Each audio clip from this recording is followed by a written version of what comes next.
La colère de Dieu se révèle du ciel contre toute impiété et toute injustice des hommes qui retiennent injustement la vérité captive. Romains chapitre 1 verset 18. La philosophie du pragmatisme, cette doctrine de l'utilité de la vérité, exerce une profonde influence sur le christianisme depuis la seconde moitié du XXe siècle. Pour le pragmatiste, il n'y a pas d'absolu. Rien n'est absolument bon ou absolument mauvais.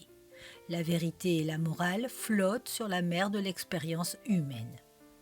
Le pragmatiste juge la vérité à son usage. Tout ce qui est utile est vrai pour l'utilisateur.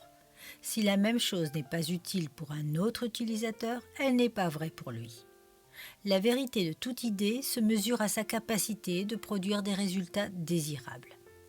Si elle n'en produit pas, elle est fausse. Voilà ce qu'est le pragmatisme dépouillé de son jargon.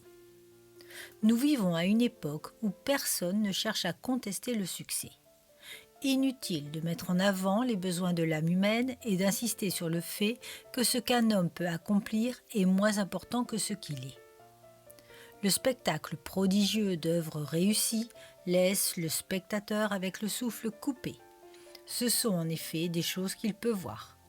À quoi bon se soucier encore d'idéaux, de noblesse de caractère et de morale ?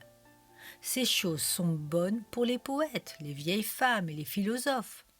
Attachons-nous aux réalités concrètes. La faiblesse de cette philosophie qui a cours aussi dans l'Église est sa myopie tragique.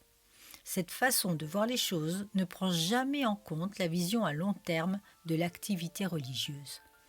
Elle croit que, puisque ça marche, c'est à la fois bon et vrai. Elle se contente du succès présent et repousse toute suggestion que ses œuvres pourraient bien toutes partir en fumée au jour de Christ.